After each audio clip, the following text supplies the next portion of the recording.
Hello and welcome to the show. I'm Martin Willis, your host, and we have a fun show for you this evening. We've got Ben Hansen. He is going to be in for the first part of the show. It's always great speaking with him. He's a great guy, and I can't wait to talk to him about his new show on the Travel Channel, and it's regarding ghosts. We will touch on UFOs a little too in there. I will promise you that. And then in hour two, we have Walter Bosley on, and he's going to be talking about UFOs. He lives out in the San Bernardino, Southern California. I can't remember I'm not positive of the name of the town he lives in, but anyway, we'll be talking about UFOs in California and UFOs in general. He has thought that a lot of what people are seeing in military are going to be talking about that as well. And we'll be taking calls on the new screening number, and I'll be going over that in the second hour. The phone number will be up on the screen for YouTube, and over at KGRA Radio, that number will be put in the chat room over there, so you have that. And I want to thank everyone that supports the show. Anyone can do that, and that's over at podcastufo.com. And while you're there, check out the blog this week. It's called Maury Island Madness by Charles Lear. And yes, there was a madness in the Maury Island situation. So for now, I guess we're going to start the show with UFO news with the one and only Alejandro Rojas. How are you, Alejandro? Hello. How's it going? How are you doing? Good. So what is happening? You were at Roswell. We're in sync there. Yeah. Oh, we're still in sync. We're in sync. We keep starting our comments at the same time. Now we're out. You go ahead. Yeah. I was in Roswell. Yeah. So peace to Earthlings. I just came from Roswell, where I originally landed over, 60 years ago? Yeah, 1947. Somewhere around July 6th or 5th. Yeah. Yeah. So, July 2nd actually is the semi-official date of the crash. I didn't know this because that date has been in dispute, and the news came on. I was actually on a local news on July 2nd for World UFO Day, and she was like, "Yeah, it's for, the crash of the Roswell craft." And I was like, "Well, I don't think so because it wasn't the 2nd." And then later she's like, "Yeah, it was," and I felt like a total doofus because I'm supposed to be this expert, and but that date has been debated by, I know, the big guys. Yeah. So I don't know, just too much in the weeds. But Roswell was a lot of fun. A ton of people there. It was also, although it was fun, it was also a bit nostalgic in that we, talked about Stanton quite a bit, Stanton Friedman, because we all wouldn't have been there if it wasn't for Stanton. And so at times a bit sad, but also kind of celebratory of his life because he was so well loved by everyone there and by the Roswell Museum, who hosted the event and everything. So it was a lot of fun. Ton of people came through as usual, and the newspaper actually covered both of my talks, and then I submitted for them an article. So I posted those links also in the news for the Roswell Daily Record. And I guess I'll get into the news because what I wrote in that article was regarding some of this news, which is essentially how UFOs are becoming a hot topic in Washington, D.C. So we've heard that, a couple different senators have claimed to be briefed on UFOs. So while we were out in Roswell, which is so strange, to think that the festival is the same as usual, people buying their UFO shirts, the alien costume contest for the animals and humans going on, and the parade where people dress really funny and kind of celebrate kind of the weirdness of the alien thing. Meanwhile, we're at the museum sharing credible information. And meanwhile, in Washington, D.C., the president is getting grilled by Fox News about UFOs. So that was really interesting. Some of you might have seen this. Tucker Carlson of Fox News, of course, has been talking about UFOs and interviewing Lou Elizondo and David Fravor and some of the other people, government people or pilots who have talked about UFO sightings. And he obviously seems finds this information very compelling. Well, he asked the president what he felt about the UFOs, and the president said, "Well, I don't really believe in them, but you never know." And Tucker Carlson pushed him on one of the things Elizondo told him that was shocking, which was, they said there's even material from a crashed UFO, and the president said, "Well, I haven't heard anything like that. I don't know about that, but you never know." Yeah. And I think personally that the president's telling the truth here. That his short briefing, which is he didn't even call it a briefing, he said his brief meeting from the Navy on UFOs was about these Navy pilots. And that seems to be all they told him. So they might not have told him about this other stuff, although he did tell Tucker Carlson he's seen some of his shows on that. And we all know he watches Fox News a lot. So no doubt he has seen some of these interviews. But at least what he's been given so far doesn't seem compelling to him. But I think the bigger story for those of us who do this and have been doing this for so long is that the president is talking about UFOs and being asked about them, not in a tongue-in-cheek manner, but in a serious manner. Yeah. And it shows that this topic is taken seriously in Washington and the mainstream media at this point, which is, quite remarkable, I think. I think so too. And the other big news with that is, that the president might have been telling the truth. Exactly. Boy, that's shocking as well. I think I'm going to get some mail. Yeah, I wasn't going to go there, but because I know you get a lot of mail if we ever even. Whenever we allude to the president, even if we're not saying anything critical, we get mail. That's true. Now you're going to get a heap of it. Yeah. I'll just put the spam Speaking of block politics, though, this is really interesting. A YouGov poll that was done recently that most Americans in this result of this poll believe the government is hiding info about UFOs. Mm-hmm. So it's not too surprising. We've seen this before, but it's a large percentage. So they say in their stats, 54% of Americans believe the government knows something about UFOs that's not being shared with the public. Now, there is a caveat to that. What they said was the question they asked, how likely or unlikely do you believe it is that the government knows something about UFOs that's not being shared with the public? So the total average, because here's the answers you could give: very likely, somewhat unlikely, very unlikely, or don't know. So with that 54%, they grouped the very likely and the somewhat likely. 28% said it was very likely the government's hiding something. 26% said somewhat likely. So I think that's kind of an important distinction. And then 19 said, I don't know. This is sort of interesting, though. Democrats, more than Republicans, believe that something's being hidden. So 62% of the Democrats as opposed to 51% of the Republicans. I don't know what to make of that whatsoever, to be honest. Right. But I would have thought the opposite, actually. So that's kind of interesting because, of course, Republicans are more kind of, I don't know if I'd say anti-government. I don't, in a way that's true, but it's more, they're kind of more, they want the government to stay out of their business. Right, less control. So you kind of, so I would have thought the Republicans would have felt that way more so. Mm-hmm. But the group that believed this, the least were the independents. The independents felt less likely. That's amazing. Yeah. Yeah. So pretty interesting. And then finally, this is also interesting. I think this is really weird. The 45 to 54 age group was the most likely to believe in government secrets by a large percentage. So it's about 65% even of the 45 to 54% group. However, the 18 to 24-year-olds were the least likely at only like 41%, and only 10% of the 18 to 24 thought it was very likely the government's hiding something.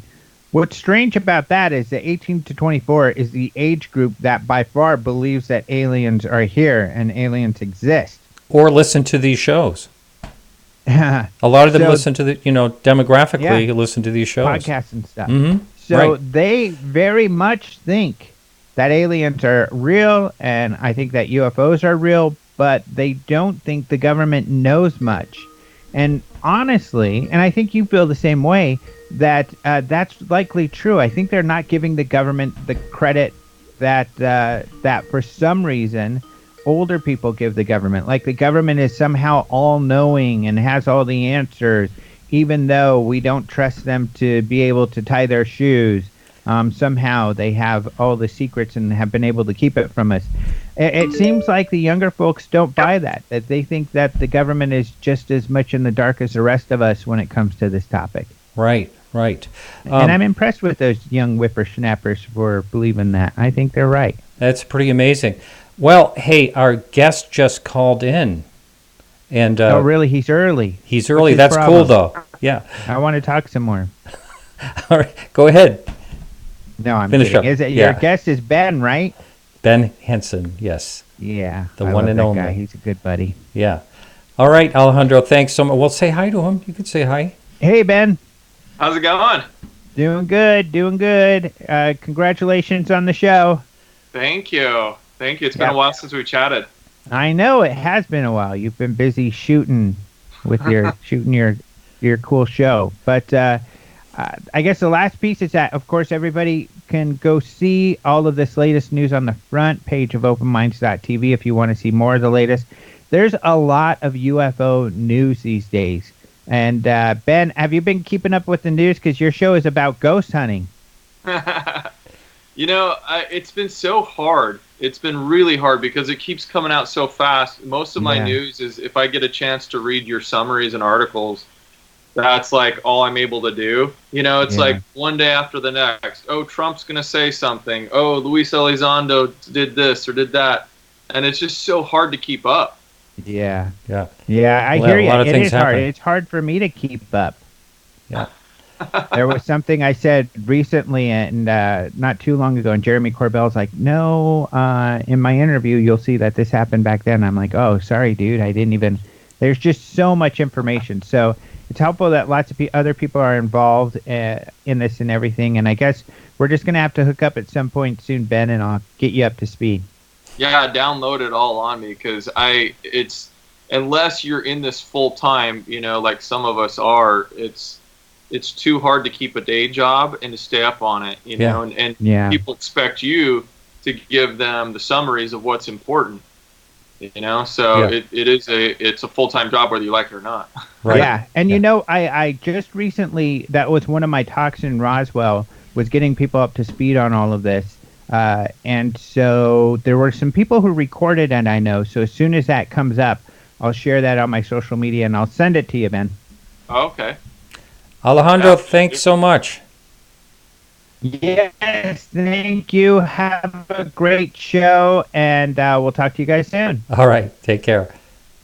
Sounds good. Ben, welcome to the show. Thanks so much. Thank you. Yeah, it's always great talking to you, whether it's here or in person or whatever. It's always fun.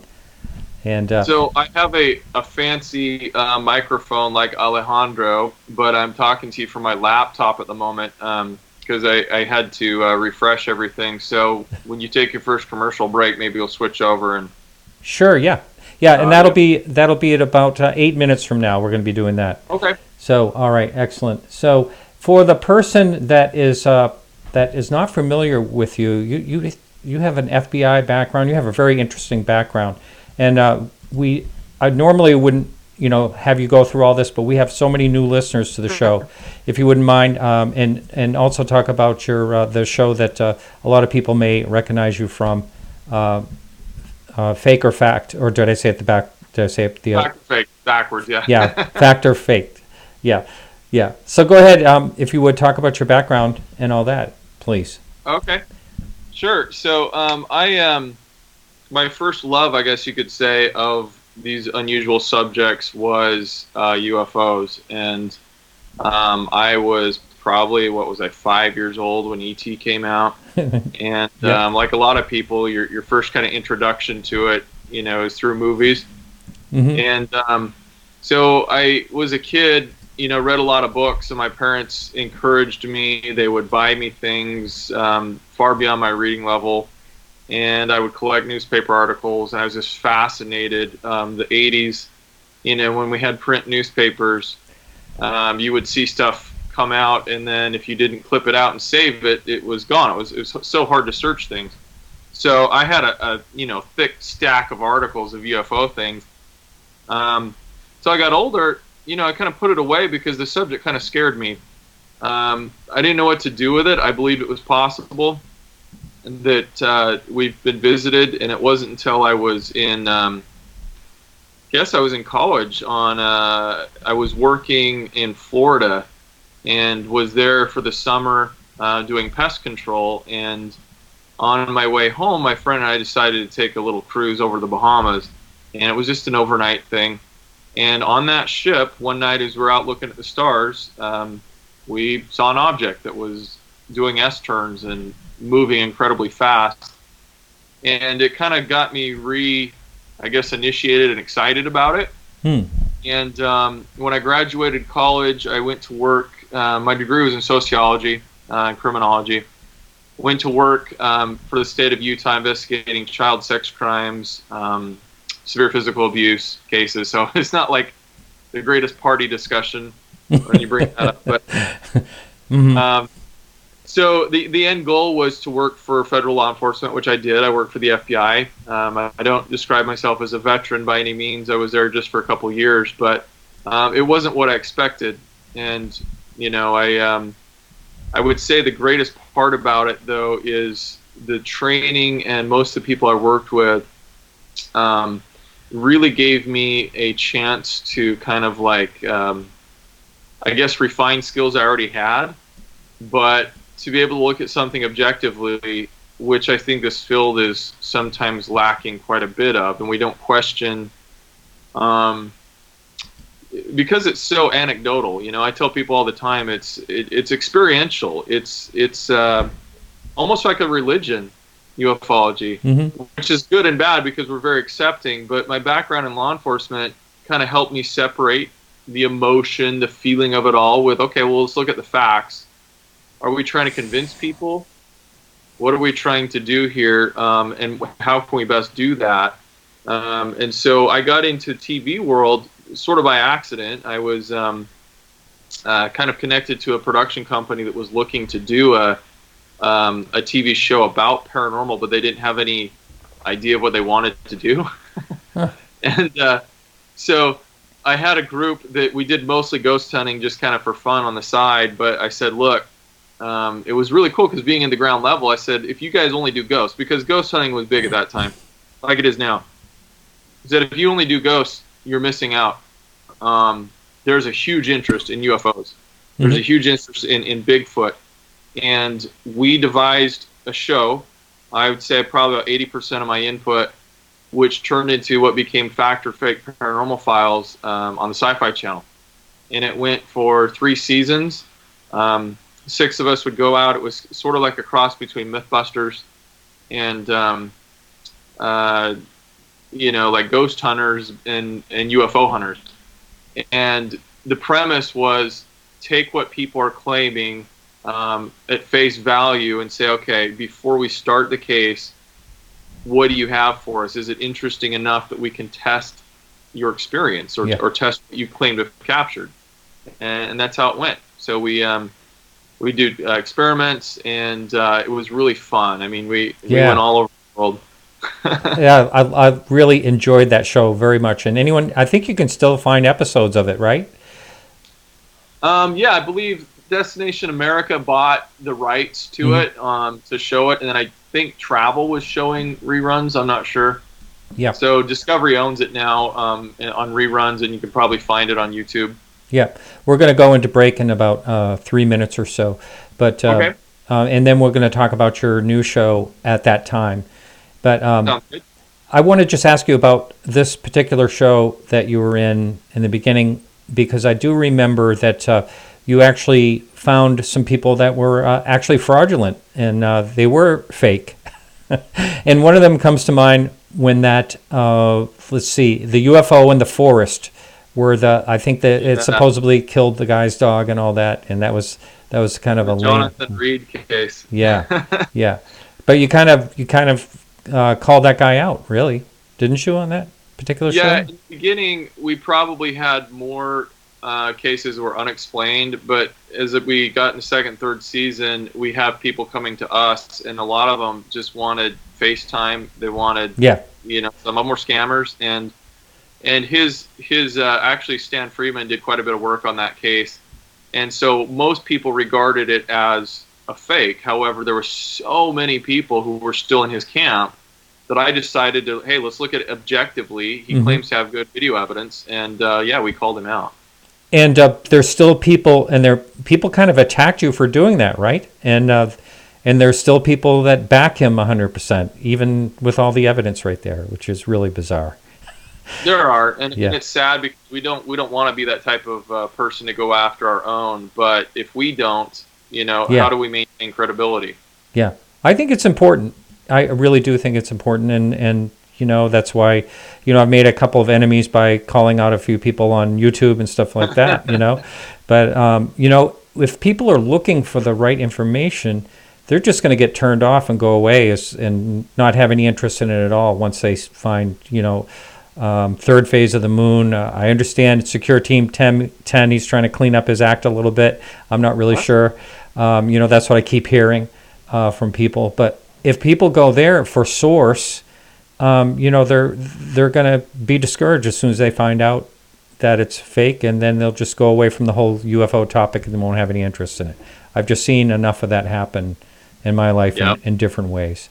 So anyway, we are ready to go into the break, and how I'm going to do that, because Ben's got to reset and everything, I'm actually going to stop the stream and everything, and so I need everyone to hang in there.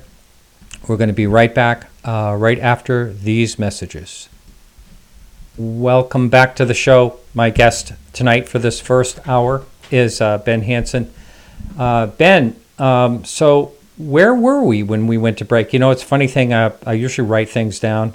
I think we were talking about people that you found that were fake. And before we move on from basically that topic, were there some other major sightings or things that are really well known that actually you found there was could not be reproduced, or you kind of did sort of in a scientific manner, right? Yeah, so we like taking on a couple historic cases. One of them that comes to mind is the Rex Heflin case. That took place here in I guess it was Santa Ana, Tustin area in California, and I wanted to believe that case, and it's still, the jury's kind of out on it, but it followed kind of some patterns that were typical, where the story, I call it legendizing. I do a lecture on hoaxers, and what happened in the Heflin case, it wasn't on the show, was a mutual friend of ours. I'm sure you know Bob Kiviat. He was working on our show as a producer, and he was doing Unsolved Mysteries, I think, way back in the day. Anyways, when Rex was alive, he reached out to him to get these photos. For people who don't know, Rex Heflin, he was a construction worker that worked on roadways, and he was out with his truck, and this is back in the day when there weren't even orchards in Orange County, California. It was desolate. And he's out by the Toro, I think Del Toro Air Force Base, El Toro, and he sees this object as he's there on the side of this dirt road. He sees an object hovering, classic saucer shape. So he takes out his Polaroid camera and he snaps off, I think it was 4 or 5 photos with a Polaroid. And as this thing comes over his truck and then leaves sort of like a ring of smoke towards the end of it. And his story was one of the first where we hear, aside from maybe Roswell going back a little earlier, of the Men in Black sort of thing going on. He took these photos, and within, I can't remember how many days or weeks, 2 men in black suits show up to his house, say they're from the government. They want the photos. So they say they're going to borrow them. I think they said they're from NORAD. I can't remember. Wanted to borrow them and then didn't return them. And he claims that they took them back or something. I can't remember how it went, but But Bob Kiviat was doing, I think, this Unsolved Mystery show, and he reaches out to him and is like, hey, they want to do your episode, but we need those photos. And he says, well, they took them back again or something like that. And lo and behold, like a week later, he calls up Bob and says, oh, they just showed up in the mail. Someone put them in my mailbox and the photos are back. Mm-hmm. And so that was my thing. It's like, well, very, very coincidental. We were able to kind of recreate using pie tins and some other things. It's kind of how I feel about Billy Meyer case. You know, if it looks like a saucer, like a pie tin, feels like one, you know, it's kind of like you're already kind of leaning towards it not being, you want it to be true, but we weren't able to really substantiate either way on that case. We're kind of mixed, you know. Now, aren't the original photos in, I'm trying to remember the woman that's so well known in Southern California, she has those in her safe, I believe her daughter said. Do you know what I'm talking about? I don't. That must have come up after maybe we did the episode, because when we were doing the show, we didn't have access to the originals, and Bob, I'm sure, would have known about it. Yeah, that would be great. but I do remember the thing about what you said about them showing up in the mailbox after so many years. You know, I do remember that part. So yeah, that's the tricky one. So tell us what you're up to now in this new Travel Channel show. So yeah, I've been over the last several years, I've been doing guest appearances here and there, a combination of ghost hunting shows, UFO appearances. We did a real fun one on Smithsonian years ago that was called UFOs Declassified, and then I helped work on one that recently aired on the CW called Roswell Decoded, and I think they got picked up for more episodes. And finally, kind of doing this here and there, helping people, another opportunity came along. They said, hey, ghost hunting is hot again. We all thought people were going to kind of take a break from it, but it's come back a little bit even stronger than it was before. And really? I was, it's we could talk for hours about that and why I think that's the case. I'm actually working with some professors from Chapman on doing a sociological study on this. Wow. But it's back, and if you look on A&E, Travel, and a little bit of history, between those three networks, they're pretty much buying up everything that's paranormal. So that would include UFOs, a lot of ghost hunting, some Bigfoot things are coming back, and kind of cycles like this until I think the market gets saturated, and then you see what's left over. Only the best shows survive. Yeah. So I was filming for about 3.5 months down in Louisiana in a parish called St. Mary Parish. That's like their counties there. And a lot of fun. We're working with local police departments who actually get calls. People call 911. They call the police departments, saying there's somebody in my house, but I don't think it's human. There's things going on I can't explain. And the police are really in a great position because it's a tight-knit community. They don't just dismiss what people tell them, and they'll go out, but they're puzzled. They don't know what to do. So we've been hand in hand responding to these calls that the police get down there in St. Mary Parish and trying to figure it out. And there's a lot going on in that particular area, which is really quite interesting in itself, when it comes to like a hotspot type of thing.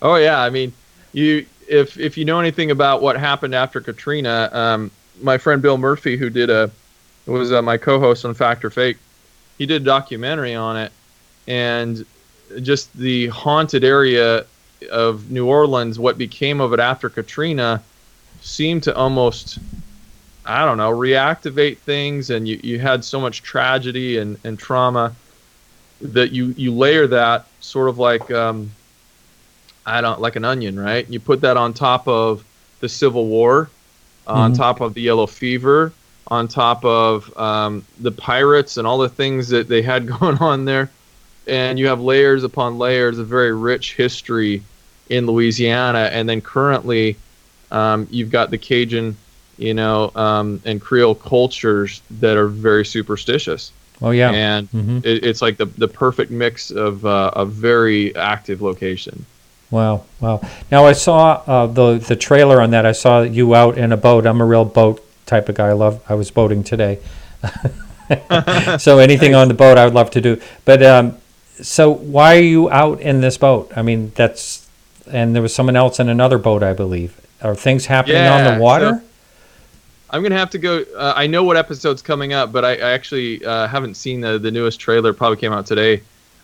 So this Friday, it's like 9 p.m., 8 p.m. Central on Travel Channel. It's an episode where we went out to a call that somebody had seen two guys hoisting what looks like some sort of a treasure chest. Okay, now there's an island out there in the bayou that's it's kind of a privately owned secret sort of a place, because that's where they filmed part of the TV show Naked and Afraid.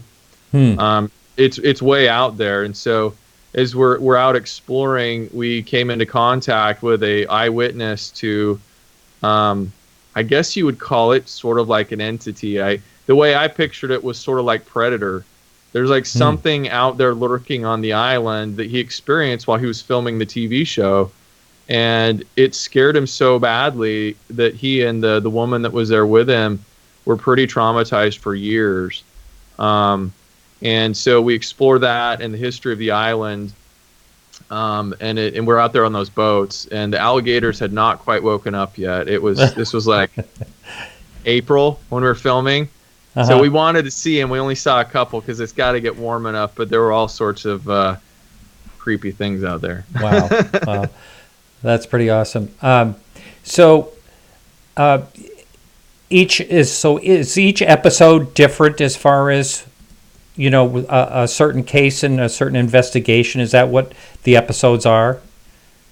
Yeah, so it follows, because we're there working, they're not standalone episodes, because we're actually in the same location the whole time, whereas Fact or Fake was more what we call a magazine style show, where we'd get a case and we go, who knows, across the world.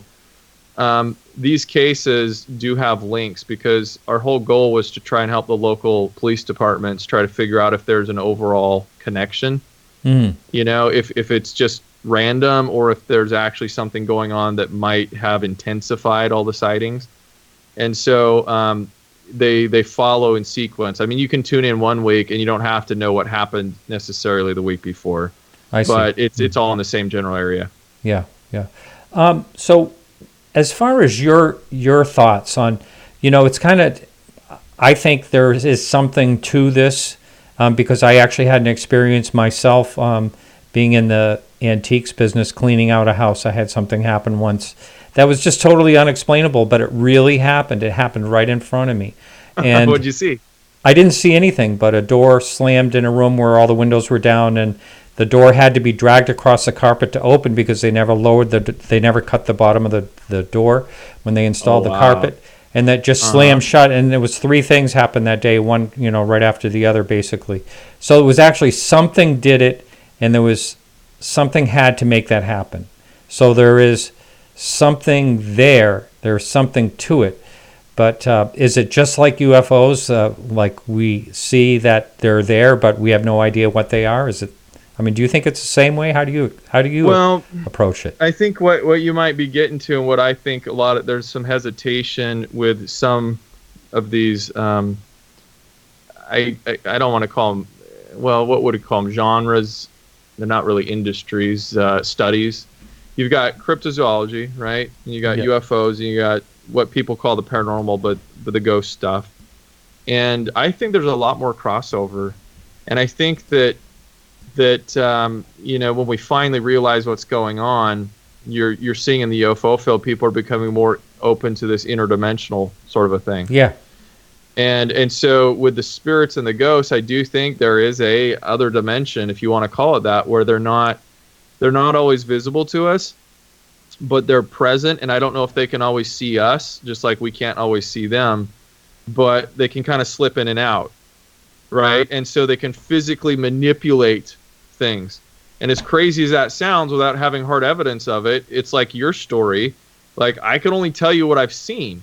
I can tell you I've seen objects fly across the room. I can tell you we've had equipment, slammed on the ground right in front of us. I've seen, shadow figures walk right through a wall. I've heard voices in my ear. So, how could these things be physically manipulating our world if it didn't have some physicality to it? Right. Yeah. So I think that there is probably a connection there when we talk about UFOs and how these physical objects are causing physical interactions with the ground, with trace evidence, but it's not always there. And therefore, do we really need to even discuss how they got here from thousands of light years away when we talk about interdimensional? There's all sorts of possibilities. Right. Another thing you do is you do a lot with night vision and, things like that. So this question I want to ask you pertains to this in a roundabout way. And I've said it a couple times on the show that we only see a certain spectrum. We only know so much of what is actually going around us, and a lot of stuff we just can't experience or see. Do you think that some of this has to do with that, another spectrum as well, or possibility? I do, and I think that's why we eventually, I think technology will capture, you call it the smoking gun, but I don't think technology is going to convince people who don't want to be convinced. But I do think that we're getting to the point where we're able to start seeing into what we might call another dimension because our physical eyes can't see there yet. And so, for example, night vision sees a little bit into the infrared, but we also have cameras we use in ghost hunting that see into the ultraviolet. They're full spectrum cameras. Then we have the long wave infrared that sees heat signatures, the thermal cameras. And so when I do these sky watches, I'm telling people, look, you got your night vision, that's great. If you got the money, you might want to look into thermal, because I have filmed triangular objects, silent triangle objects out in Utah, actually, near Skinwalker Ranch, that didn't show up. I couldn't see them with my physical eyes, but they're clearly there in the thermal camera. So it's picking up a heat signature. And so whatever technology is being used to cloak them, we're able to see with some of these cameras to see their signatures. Wow, amazing. The next guest I have coming on is just before I did a sound check with him, and so he'll be on coming up right after you. But he said he thinks, a lot of UFOs are 90% of them military. And I said, well, I'm going to argue with you about that. And he says, well, he goes, I don't do debates. But anyway, I said, well, no, we'll discuss it. But, there's a lot of people that do speculate that. And a lot of people are saying, with this Tic Tac, in the Nimitz case, there's speculation that might be some type of military or secret government project or whatever. But, I still think, and I think most people that really, really look into it sort of agree, or that there's just too many things going on with them to be even advanced technology. The things that they, defy. Yeah. So I tend to agree with that. I mean, the things that I've lived in Huntington Beach, California, and the object that I saw fly from the ocean over the high school running track where I was completely silent, 1,000 feet. And after I recovered from the whole shock of seeing this thing, this triangle that didn't have any underside, it was like transparent, I thought, okay, well, whose is it? And I thought, well, if you are trying to keep it a secret, if it's ours, you don't fly it over a heavily populated area unless you're trying to test the reactions. Yeah. There's a theory about that, yes. Yeah, I've heard that. Right? Mm-hmm. That they're just so brazen now. They're like, hey, we'll do what we want because no one believes it, or, the desensitization theory. But I'm not quite sure, because the bottom line, I guess probably what Alejandro talked about a lot about Elizondo, To the Stars Academy, the shows and everything coming out. The bottom line for me, what I'm learning from it is more and more, I don't think our government has a clue. Yeah. To be honest. Yeah. People that are longtime listeners to the show have heard me say that many times, and I think I totally agree with you. And I think they're just as puzzled as we are, but I do believe that there's enough evidence out there to show that they've actually gathered, say film clips and things like that, and kept them away from the public.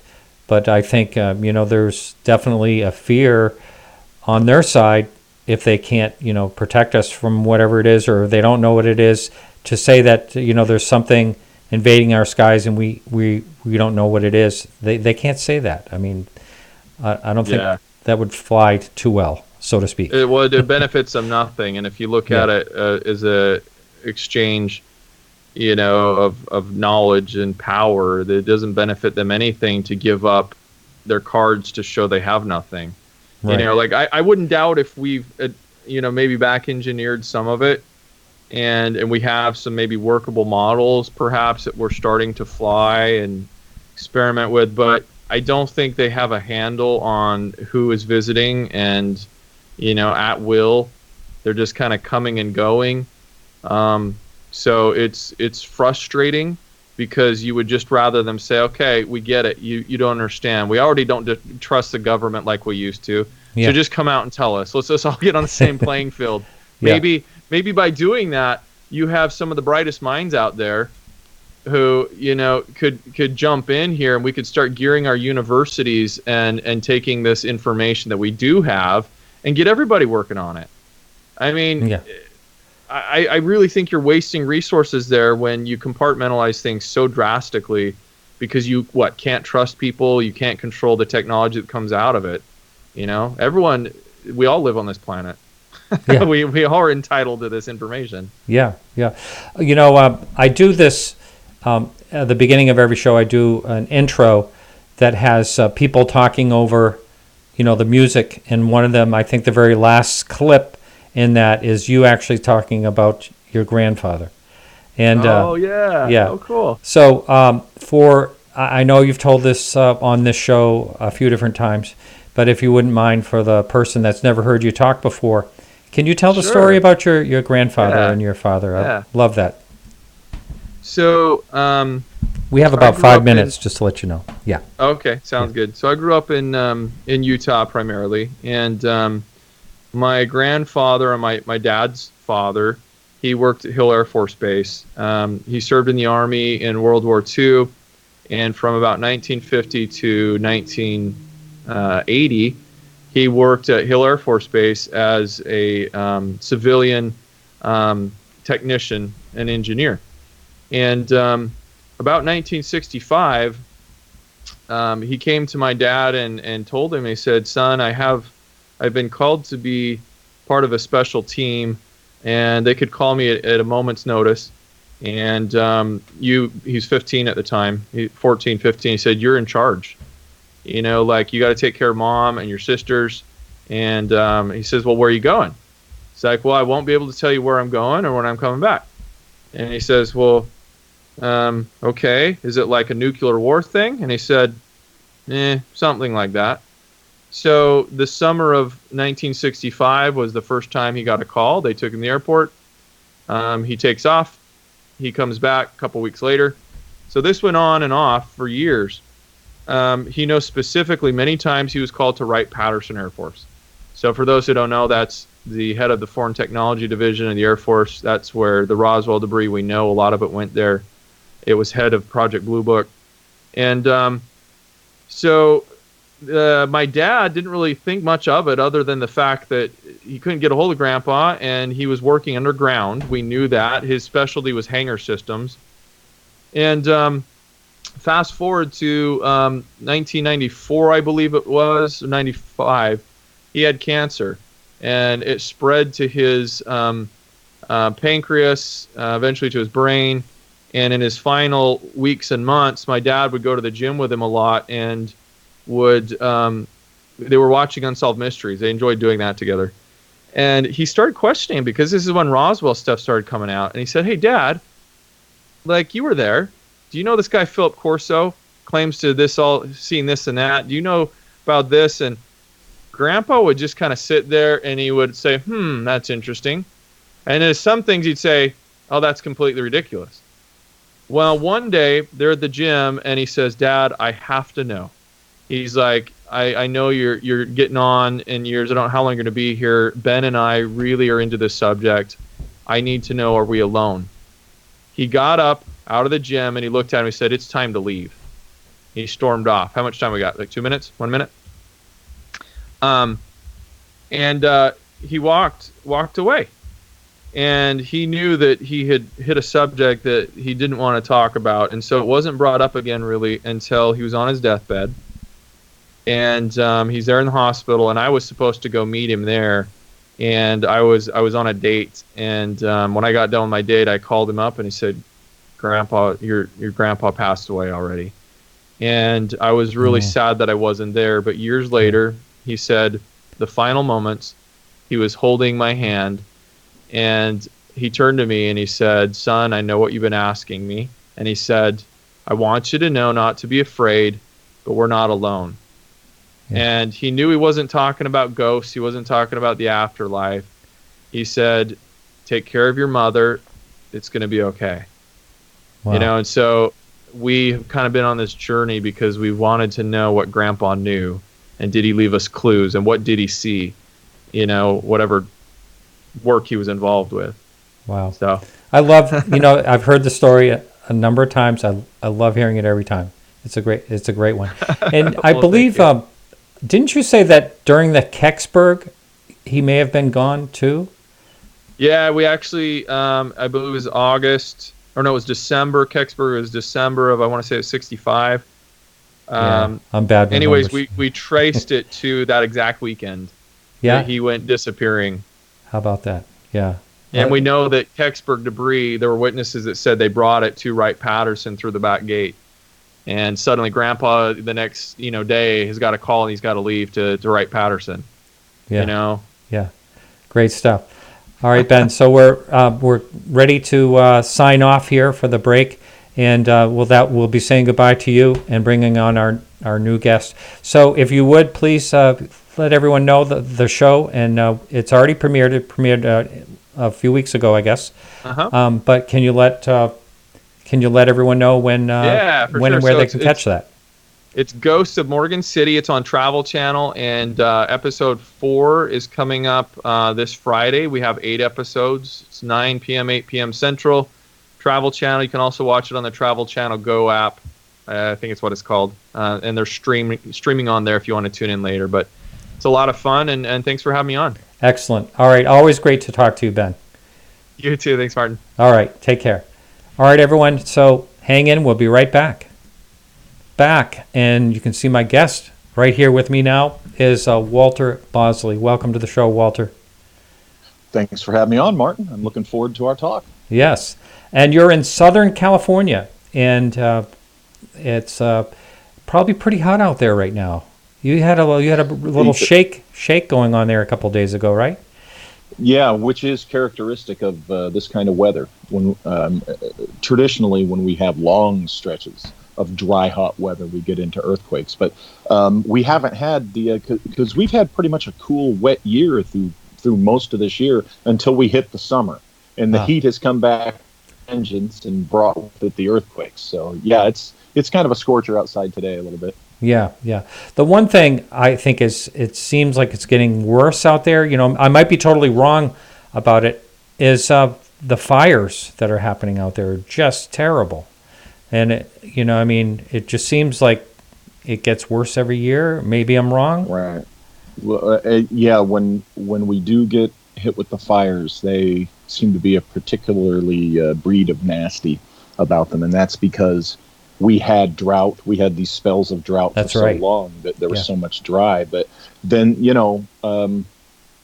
fireworks, for instance, private fireworks are illegal in my community because of this. And there's a lot of communities in Southern California where they're illegal. And, unfortunately, you get usually those young dads who want to show off to the kids, and there they are popping those things off, and everybody just kind of holds their finger, crosses their fingers that it won't start a fire.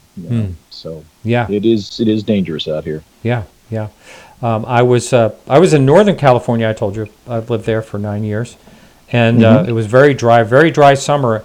And we had the most unusual thing. It never happens. All of a sudden, there was a thunderstorm. That never happens there in the middle of the summer. And I actually physically watched a lightning bolt go down and hit the hill, and a fire. You could see the fire start immediately. Yeah. Wow. It was just right in front of my eyes. It was really amazing. Really that amazing. Gets your attention. Yeah. So for the person who has never heard of you, seen you before, I know you've got a lot going on. You wrote a book too. We can talk about that. But please give us your background and what gets you interested in this sort of off topic, as some people might call it. Well, I grew up interested in these weird things. Of course, UFOs were among the first earliest interests from the time I was a kid. Found it fascinating, and along with spooky stories of the paranormal and such like that. I grew up a big fan of horror films. My dad raised me on those things, and started having. Everybody has their weird experiences. Mine really kicked in at around 16 years old, and I started my professional career in the late 80s with the FBI. And even with my weird interests, I made it through the background and got hired. Wow. And learned that there's a lot of other people with the same weird interest in national security. So I was with the FBI as a counterintelligence operative for a few years, almost 6. And then I earned my commission in the Air Force and spent all my active duty time as a special agent of the Air Force OSI for about 6 years. And then after that, I went into counterterrorism stuff, working globally all around the world. And through all of this, I still maintained my interests and, did my personal study and research on weird things. And after leaving counterterrorism, I had started a publishing company a few years before that. But after leaving the counterterrorism work, I devoted myself to writing. And I just earlier this year finished and published my 10th nonfiction book.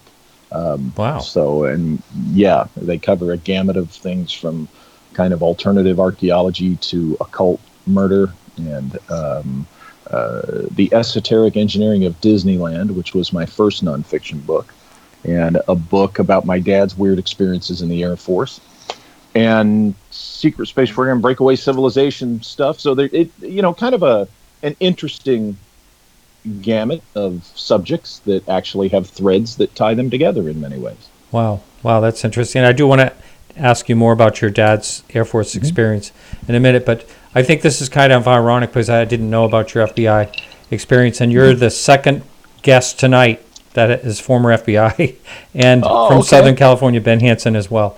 So yeah, that is ironic and pretty amazing. So along those lines, I've talked to Ben many times about this, that the background, his FBI background, really gives him an edge. And actually, it sounds like you agree already.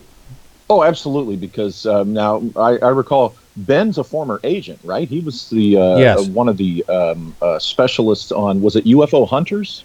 Oh, yes, he was on Fact or Faked. Yes, that's what it was. Fact or Faked. I remember he was on there, and absolutely, his experience as an agent there, my experience as an agent, that I had, you learn the basics of real, practical, real world investigations, and you can apply that to these subjects very well. I think so. Yeah, definitely, it's a good skill. Right.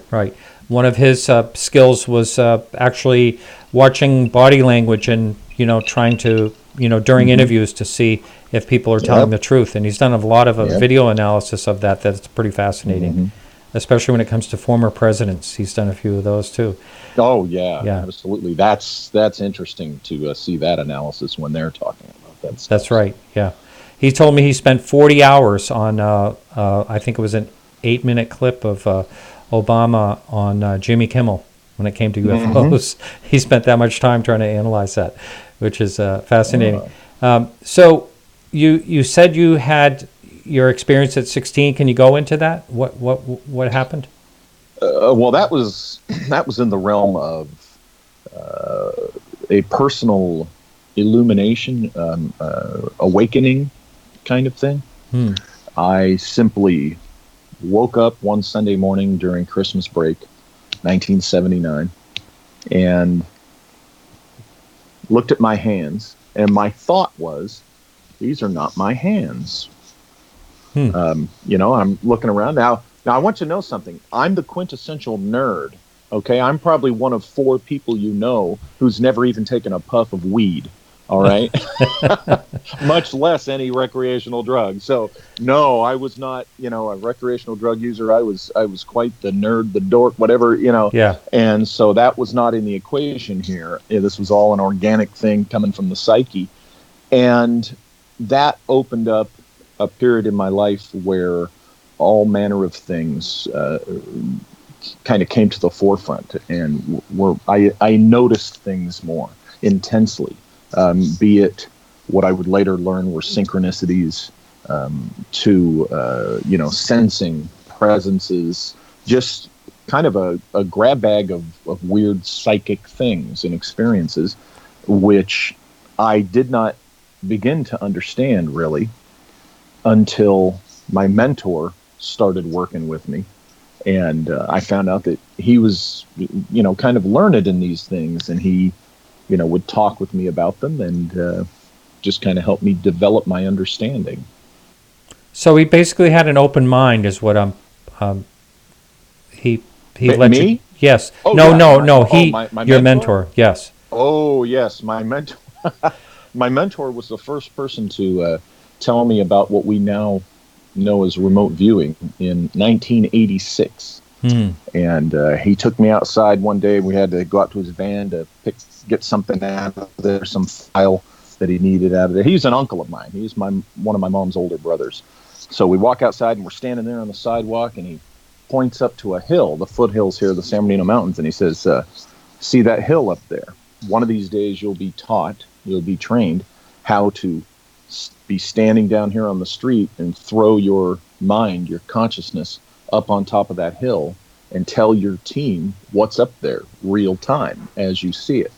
It's 1986. I'm a young guy right out of college, and this is some really wild stuff, and I'm just a rapt audience. I'm listening to this thinking, wow, that's pretty cool. And 10 years later, by then I was in the Air Force. I was an agent, and I was deployed to Saudi Arabia, and I'm looking at one of the first books about remote viewing. And I'm looking at this, and I'm thinking, this is the stuff he told me about 10 years ago.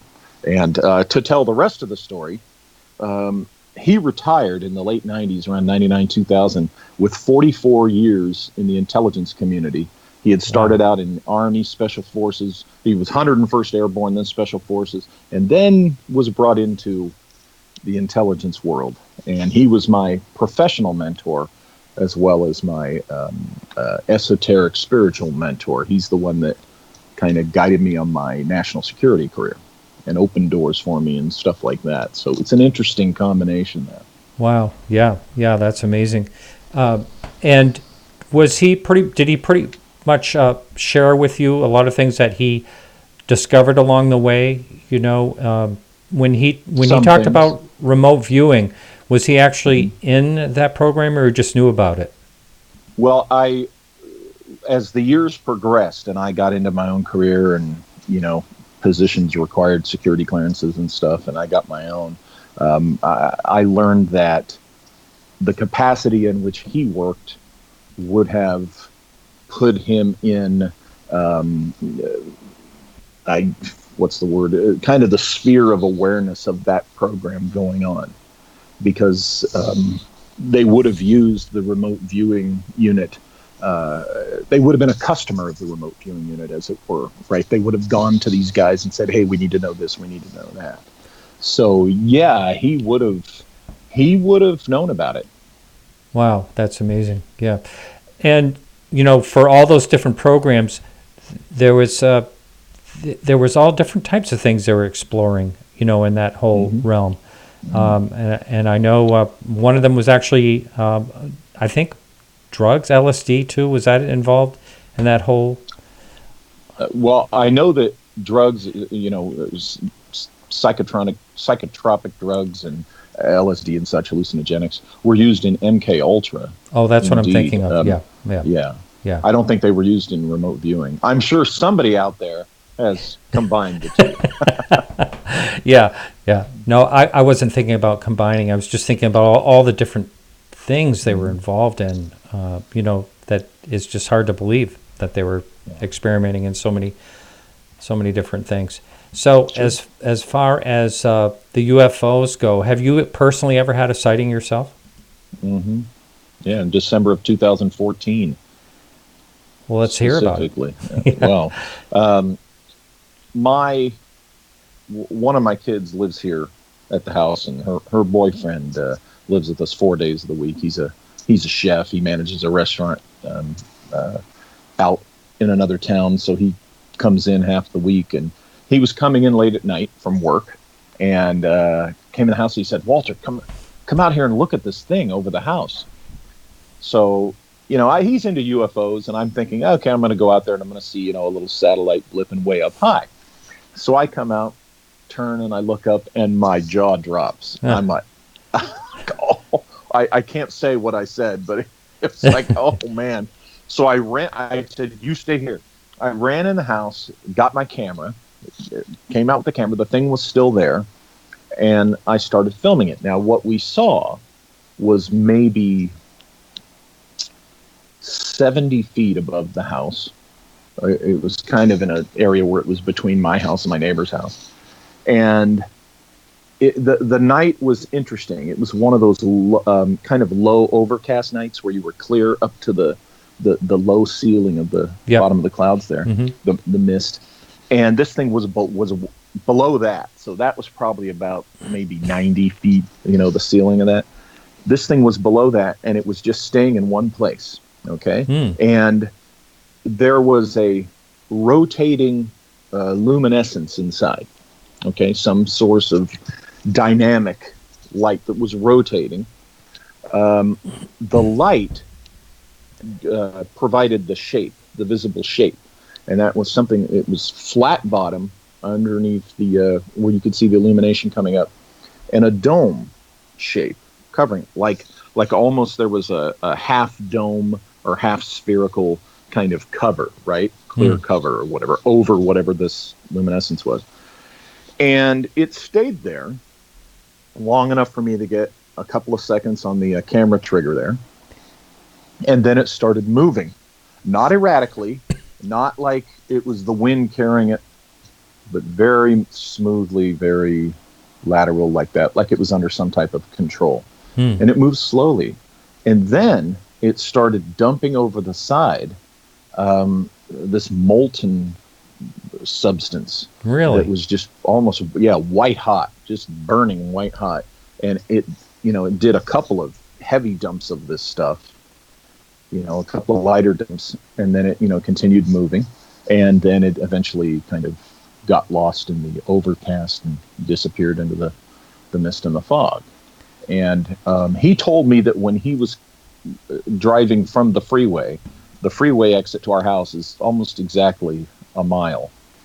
And he got off the freeway, and as he was on the road heading, the remaining probably 3/4 of a mile to the house, he saw this thing moving essentially from the northwest of our location in a southeastern trajectory. And it was ahead of him as he was getting to the house, and then he saw it stop above the house, and he thought, wow, that looks like it's right over our street. And as he got close to the house, he realized, holy smokes, this thing's right there over the house. And that's when he came in to get me. Wow. And the rest of the story. Now, what's really interesting is the video and the still images. All you see is a light, and when you see it dumping the stuff, it's just like little. It's like lights that you can't quite get in focus. Yeah. And of course, leave it to the cameras these days. It looks farther away than it was to our eye. And we both. I said, okay, describe this thing to me. What are you seeing before I say anything? Because I wanted to make sure he was seeing the same thing I was seeing. Because there's been instances of, two people can look at something and maybe they're seeing different things. And the bit with what it looks like in the stills and in the film doesn't look like what we saw with all the detail. So that was, it was about 11:30 at night, and that's it. I didn't talk about it for, my gosh, 3 years. I didn't talk about it with really anybody except close friends. Yeah. And wow. But there it is. That's a good one.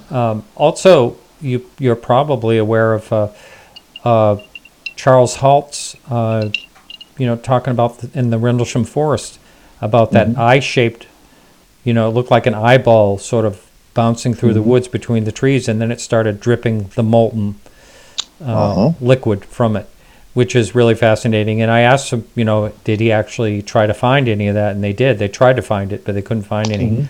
How about what you? What I found the next day was like a charcoaly substance. It was so light that it pretty much virtually disintegrated after I was, I handled it with a object. And, as I was examining it, it didn't last very long at all. That was in the yard. And then I found this stuff, a couple more samples of it as I followed the trajectory of it through my neighborhood. And it was interesting. Yeah. It was very interesting. I tried to save some of it, but it just dissipated or whatever. Yeah. And why did it take 3 years for you to talk about it? Since you also have an interest in UFOs. Because number one, I do not think one of the reasons. I don't think it was. I do not believe at all that it was extraterrestrial related. I figured that it's possible because you can see the former Norton Air Force Base from where I live. And that's another discussion, but I'm pretty sure there's probably still some type of military presence there. It would make sense to me coming from my perspective, being an Air Force officer and an former OSI agent. So there is the possibility that it could have been something related to the Air Force Base. I have to throw that out there.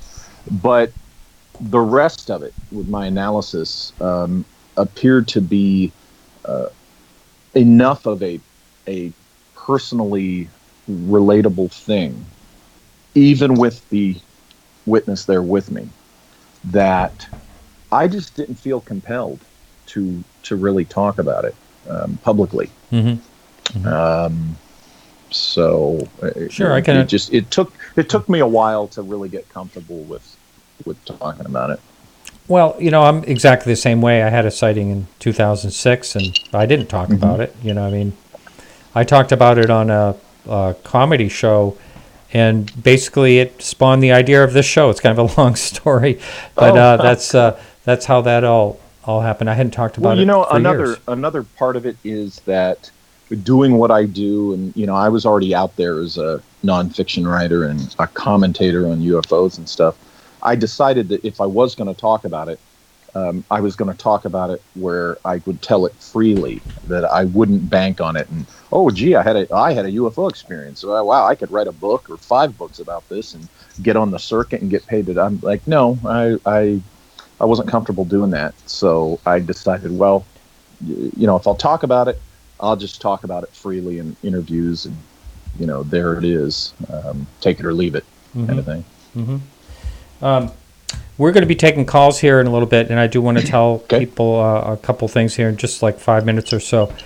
I want to tell the audience that this is going to be a new number. The old number, of course, will still work for now, but we actually have we're going to have them screened. Race will be screening these calls, and the new number will come up in YouTube.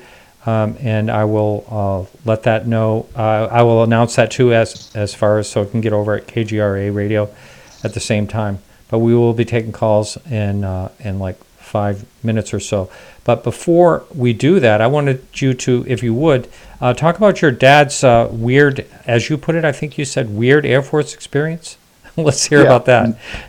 Now this I have written a book about, because it involves my extensive analysis and hypotheses and speculations regarding this story that my dad told for over 35 years before he died.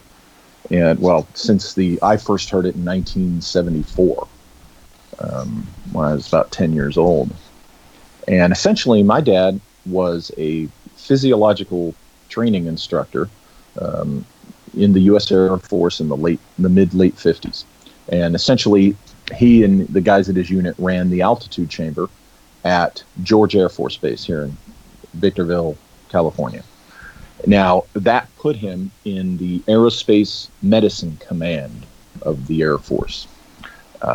He was on an actual honest-to-goodness aircraft crash retrieval team. I've got the document. It's in the book as part of his duties. It doesn't say UFO crash retrieval or alien crash. When there were crashes, they had to go retrieve the remains if it was fatality and such, and the pieces of the aircraft. And he was on one of those. That was kind of an additional duty of his that he was on. Basically, this is the story he told since 1974. He was in training in 1958 at Gunter Air Force Base in Alabama, and he and a couple of the other guys were told they had to go over to Texas to Randolph Air Force Base, which was another aerospace medicine focused base. And they get on the plane, and they're flying west out of Alabama, out of Montgomery, and the plane over Mississippi takes a northward banking turn, levels off, and an intelligence officer, a guy comes out of the front forward cabin, introduces himself as an intelligence officer, and explains that they're going to Wright-Patterson. And they go to Wright-Patterson, and they're briefed in on a crash that happened in New Mexico in 1947. Essentially, what we know as Roswell. And they were told that this had happened again.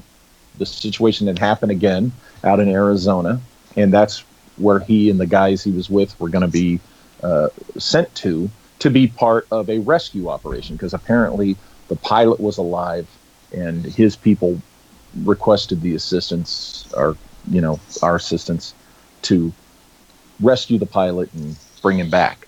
Now, my dad says he was told that this was the pilot and craft of another civilization separate from ours that coexists with us on this planet and such. And for years, he swore that Roswell was not an extraterrestrial incident.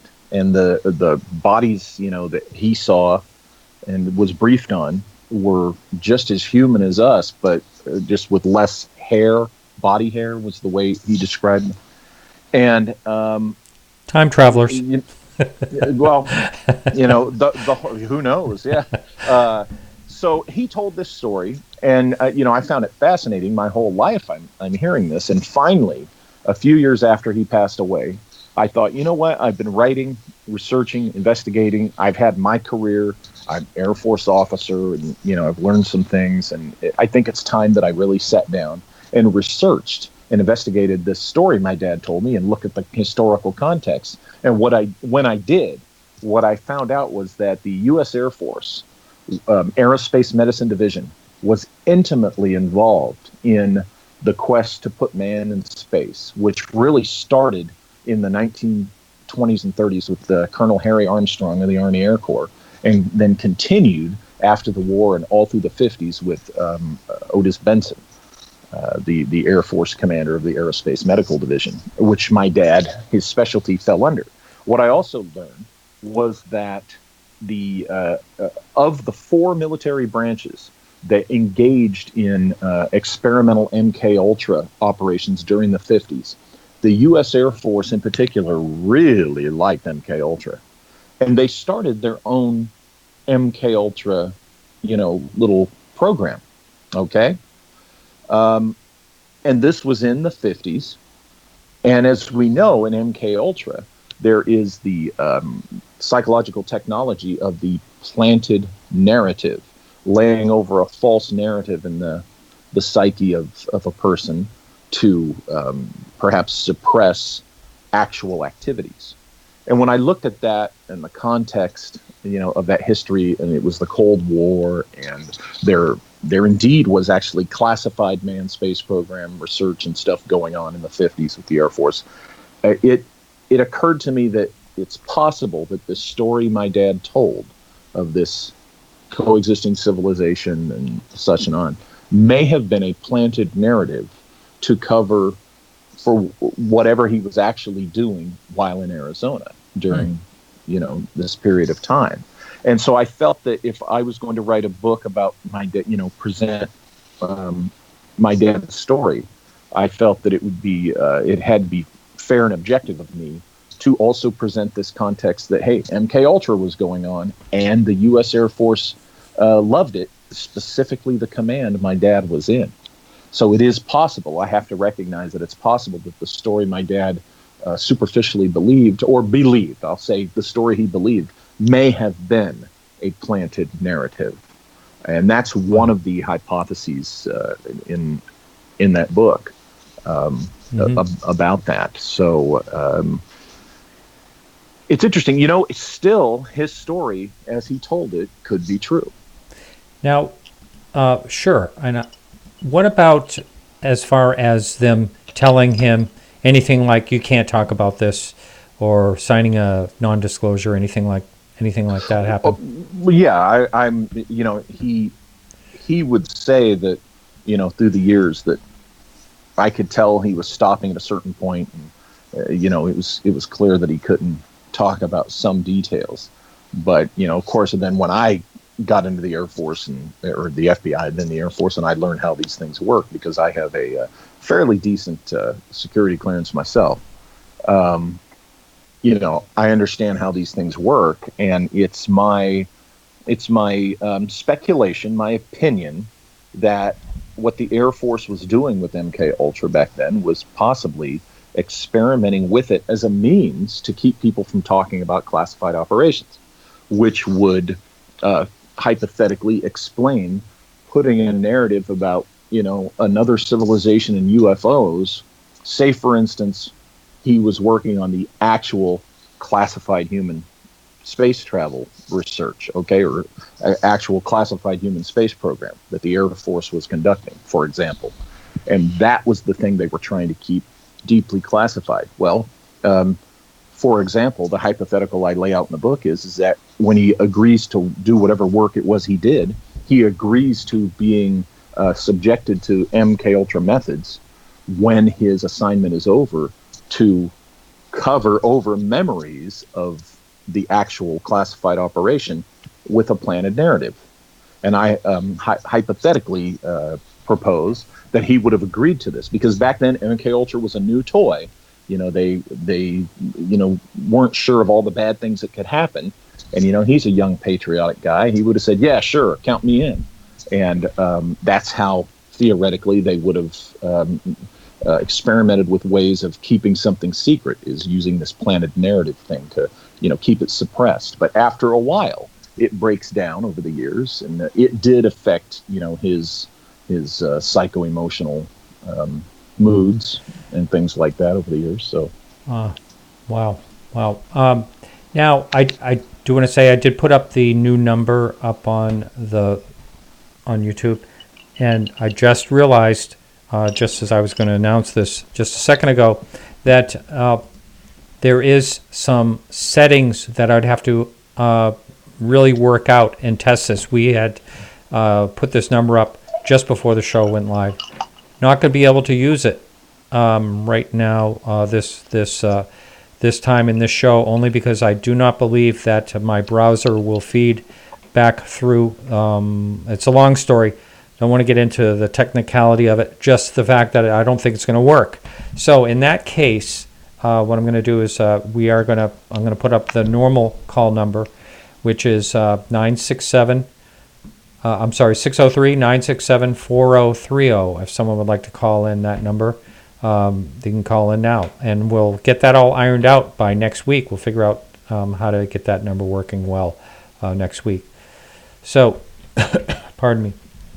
So I remember when you and I were talking ahead of the show, You said you had a thought that a lot of UFOs, or 90% of them, are military. So how do you come across that conclusion, especially with the sighting you had? How could you possibly explain that? Why would something be dumping molten stuff over if it was military? Actually, I think it's a reasonable possibility because depending upon whatever technology might have been tested or in the thing, my view that 90%, that's just my personal number, okay? That's not a hard law. But roughly 90%, in my opinion, of the legitimate UFO sightings, that not just people making stuff up to get attention, are some form of classified human technology. A chunk of it military, another chunk of it would be, private aerospace development, proprietary technology of theirs, or even possibly other organizations that we have come to popularly call breakaway civilizations, perhaps. But classified human technology, something that human organizations, agencies are doing. And the remaining 10%, in my opinion, would include the otherworldly possibilities, people from other planets. You could throw interdimensionals in there, what have you, the time travel thing or whatever. But a lot of people get alarmed when they go, oh, 90%, how can you say that? Well, I point them to the 10%. MUFON, for example, just one organization, in the month of April of this year, reported over 5,000 UFO sightings that were reported, just in that given month, okay, around the world to them. Now, 10% of that would be over 500 UFO sightings that I would reasonably say, well, those would be the otherworldly ones. Well, I mean, over 500 otherworldly UFO sightings in a given month is a lot. Because remember, it only takes one to, prove, so to speak, that people come from other worlds. So that 10% is still a big, giant, fat number of possibility. Now, why do I say 90? It's because we know that we have militaries, ours and others around the world. We know that aerospace companies exist. We know that they're always testing and developing things. That's a fact. That's a given. And I think a lot of times, people will see something and the excitement maybe exaggerates what they think they're seeing, or maybe what they're seeing is some pretty amazing technology that due to their just simple, lack of awareness, because they're not exposed to it, they're not privy to it, it seems otherworldly to them. But I get it. That's where I come to that. And also, having been in the Air Force, I was an OSI agent that was, I was chief of a counter-espionage operations branch, okay? That's double agents. And we work with classified technology information daily, okay? So I saw a lot of interesting things across my desk. I saw interesting things when I had to go to vaults. I have a pretty, good security clearance, so I was, briefed on stuff. And so all of that is how I come to the 90% number. I got it, and it's different. You laid it out differently than I thought you were going to, so I'm not going to be able to argue with you as much as I wanted to. We have a caller on the line. Caller, your first name and where are you calling from? Hey, this is James from Canada. Hey, James, welcome to the show. You have a question for our guest? Yes, I do. Hi, Mr. Bosley. Nice to speak with you. I'm a big fan of your work, and especially your skeptical criticism of the whole TTSA scenario. Yes. And your work with dark journalists is a guilty pleasure of mine, especially in Twitter land, where we're surrounded by young guns and true believers. So, what I wanted to get your thoughts on is just the general scenario that we're dealing with. I try to remain skeptical and open-minded, and I've tried to talk to some friends who work in intelligence just to get a feel of what are the bounds of U.S. intelligence to be able to run some sort of operation like this that is not what they're saying it is, right? So this is not disclosure. This is not an acclimatization confirmation program. This is, misinformation for our adversaries or whatever. To me, I was never able to wrap my mind around an alternative that wasn't more outrageous than just going with what they were saying. So I was wondering the lens through which you see this and sort of what you think the bounds are of what they're capable of doing and what they're legally allowed to. I think I understand what you're asking. Well, first of all, when an organization or a program wants to divert, focus from what something really may be or really is, and they want to divert the perception of that, well, they can use whatever information that they want that will reasonably work within the context of that particular operation. Information is not in itself something that they really have to worry about in this context, that they have to worry about, legalities. As far as the UFO, so to speak, for actual human technology, a lot of that is done by the UFO community and UFO media community itself. It's really a lot of, hey, people are seeing this thing. Well, okay, and they think it's from another planet. Well, let them continue to think that. Just keep feeding that. Yeah, that sounds good. Yeah, we don't know what it is, so, kind of a wink and a nudge. Go ahead and think it's from another world. That kind of does the job for us. And now, when you're asking what do you mean, what's illegal, to what extent, I'm not sure. So let me give you an example, right? Like, I think if you follow what I call core Tom DeLonge canon, which is 2016 to 2017, probably 9 hours of radio, his big gestalt on the secrets of the universe, which was given to him by his various contacts, right? And, and some degree of that now has gone straight through the mainstream press, the international press. My mom asked me about it, right? So it's not just UFO town now, it's full mainstream public consciousness. So that's what I was trying to get my head around. Yeah, to an extent. It's not as gripping to the general mainstream as our community, elements of our community think it is or are insisting that it is. There's still a lot of people out there that are like, huh, what? But yeah, you're right. It's out there a little bit more, a little bit farther. Look, when it comes to perception management, I don't want to say the sky's the limit, but you do have margin because you're doing just that. You're managing perceptions. Your job is to deflect an understanding of what something actually is. So you have to get creative. Now, when I talk about perception management relative to something like TTSA, that's something within, in my opinion, the CIA context and the CIA PSYOPs context. And wow, their purpose for being involved in all this could be anything. What I see as far as a sleight of hand going on with any of this and what they do is simply that, and I'm not the first to say this, there's been others who have been talking about this, and I agree with it. It appears that we might be ready to see a pretty big leap forward in these technologies, and somebody may want to be getting out there ahead to kind of pave the perception management road to lead in a certain direction, if that makes sense. Remember, I don't know exactly what it is they're up to, but my experience as a former spook, as an investigator, as a researcher, my hackles are up, my radar's up, okay? I know that there's something up here.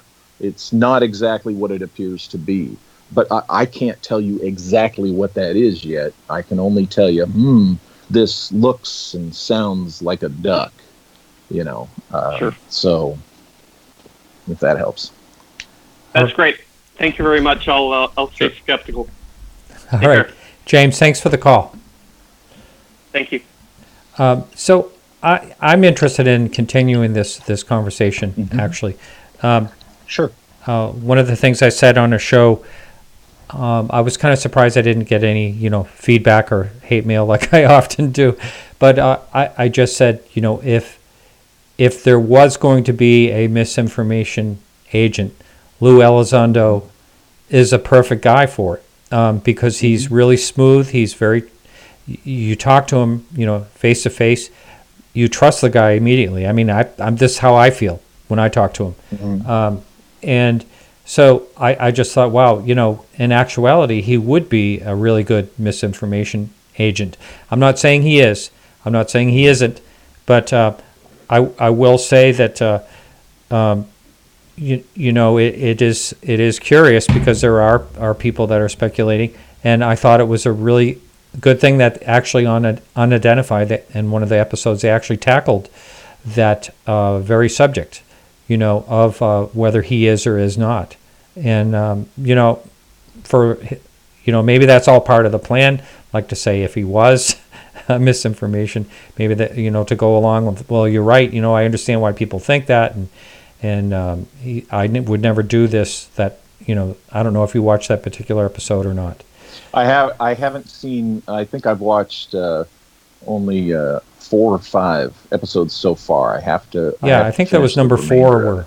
Number 4, where he was talking about that. So I don't know. Maybe I glossed over that.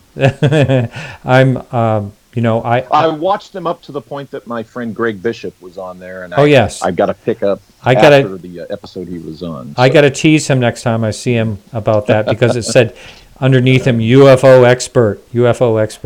I love that. It's interesting you'd say that they addressed that, and the way they addressed it was he assured the viewer that he was not. Basically that came up, like, he would, basically never do that. He understands why, there is controversy and people are, questioning him and stuff like that. I mean, wow, gee, it convinces me. All he had to do was say, gosh, I would never do that. But yeah, I'll have to watch it myself, in all fairness. And like we were talking before about, look at the body language, listen to the voice. And But I've talked about them plenty. So people tend to know where I come from on that. Well, there's also at play out there, and I'm not saying this has anything to do with you or not, but at play out there's a lot of jealousy as far as Tom DeLonge making any headway when a lot of people have tried to make headway for so long, and he's actually opened a lot of doors. Maybe he's being used. That's the other alternative. Maybe not.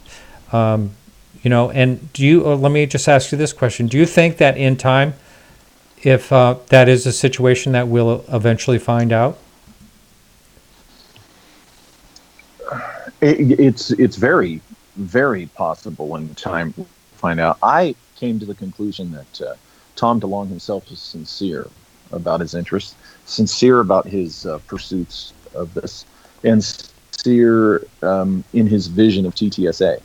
The scenario I see is that when he approached the government folks, somebody there in the intel community said, we could really use this. Let's help this guy develop this thing, and let's be involved in this. That's the way I see it. So I think the casual way to put it is he's being used. It's been used to some degree. I would agree with that assessment. Interesting. But what about when it comes to all these other people like Tim Mellon, Steve Justice, Hal Puthoff, all those? Do you think they would actually get in bed with something like this and agree to go along? Yes. You do. And what would their motivation be? Duty. They would see it as part of, what they've done all along in their careers. They would see it. The people who would do this, see, their perspective is they're supporting national security directives. That's exactly how they would see it. If I were an agent in charge of or involved with special projects in OSI, which is an actual division, and they protect all this secret technology, and they told me, hey, Walter, let people think something's a flying saucer from another world if they see the stealth this or that drone or whatever. Yeah, absolutely. Okay, cool. Now, you can point to the Paul Bennewitz situation and say, oh, bad, evil Air Force. But if you read, for instance, Greg Bishop's excellent book on this, and you look closely, it's my opinion that the Air Force was not so much a culprit as another player, and that other player appears to be the NSA. Okay, it appears that the NSA was the organization behind really pushing Bennewitz over the edge. Now, Doty, that comes up because, being an OSI agent, people say, but what about Richard Doty? When I was a new agent and, they put me in counterintelligence stuff because that's what I had done for the FBI before OSI, Richard Doty was mentioned to me as a cautionary tale. My supervisor said, look, we got to be careful with certain things, blah, blah, blah. There was this agent, Richard Doty, and, essentially we don't want anything like that happening again. That was blah, blah, blah, so forth. So he was a cautionary tale to me. I never met the man. I've only spoken with him privately once, I think 2 years ago via Facebook direct message. But he was not, he was not presented as the shining example of, doing things right when I was in. Before I ever heard of him. This was in '94. And what exactly were his issues where did he go wrong? Because there were other people involved, not just him. So exactly, yeah. There were other people involved, and I have said before that when I finally learned more from the public perspective and through Greg and more details on his book. When I get asked this, I say, look, in all fairness, on the other side of this coin, I've given you the one side I was told, but on the other side, after having been an OSI agent and been in the world that he and I were in, I tell people all the time, I'm not going to ultimately judge Richard Doty on the Bennewitz affair until I get to see the case file. And so really, you can't judge Richard Doty that harshly, all of us being ignorant of what's in that case file. That case file on all of that could have some stuff in it that would really enlighten people and might even in their own minds exonerate, the Air Force and implicate, another organization, because we know there were other organizations involved. But, that's the one thing, that people can point to as far as what we're talking about with perception management. Right. Richard's going to be on the show either sometime in August or September, and I did ask him if there was anything I couldn't talk about, and he said, "Well, of course he can't talk about anything that's classified." I said, "Yes, of course." Right. But I said, I want to talk about the Paul Bennewitz case? Let's talk about that?" And he said that he's fine, and so it should be an interesting show. I'm sure there'll be a lot of people wanting to ask questions on that. So when I set the date, I'll announce that, but it's probably sometime late August, early September, something like that. But yeah, you see the situation where he gets involved, and and Greg Bishop, I know, did write a wonderful book about it. Chris Lambright, who's a friend of mine, also wrote half of his book, Exdescending, on the Paul Bennewitz case. And it's a sad situation. We have talked about it on the show a number of times, but just the whole thing, I feel as though he was really, really used, Paul Bennewitz was in general, just because he probably did see, I will agree with you, he probably did see military, experimental aircraft or just plain, technology, some technology that they, at the time, just didn't want people paying too much, if any, attention to at all. Yeah. The whole thing is unfortunate and tragic. Yeah. And this goes back to the 1980s, I believe. Is that when? Mm-hmm. Yeah. And so you think of it, if they had this unusual technology all the way back then, and the way technology grows and leaps and bounds, who knows what they have out there. But I really don't believe, when it comes to the Nimitz case and the Tic Tacs, I would have a very hard time believing that those were actually our technology. Really? Just with everything that it did. Really? Yeah. Not at all. Couldn't possibly be anything. Well, that you think about the G forces tech. and the right-hand turns and things like that. And any that would technology affect human that pilots, right? What's that? I'm That not would talking affect about pilots, obviously. I'm not talking, yeah, but I'm not talking about what a pilot would take in a G-force. I'm talking about the equipment itself.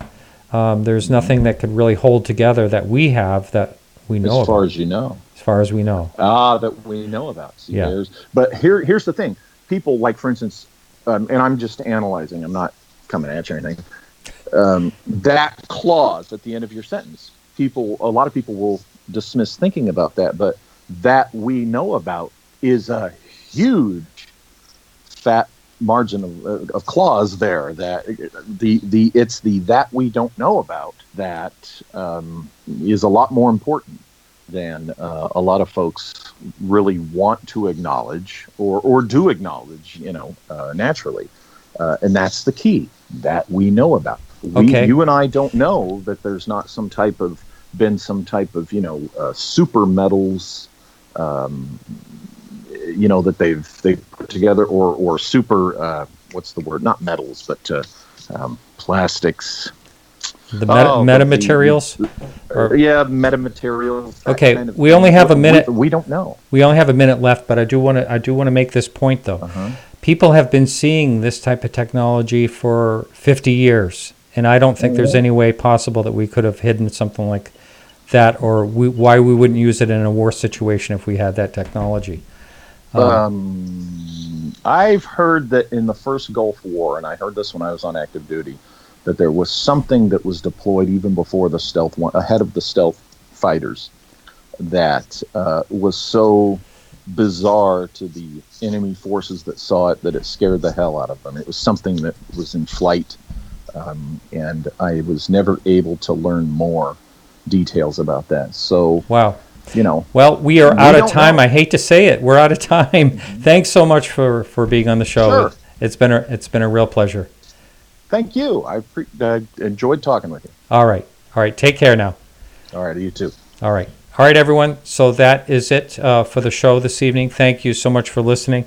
Next week, we'll be back with Michael Hall, interesting guest. And so stay tuned for that. And I want to thank everyone for listening and everyone that helps out with the show. Alejandro for helping us out with the news in the beginning. Our guest, Ben Hansen. And, of course, Walter Bosley. That's it. And good night. And remember to keep your eyes to the sky.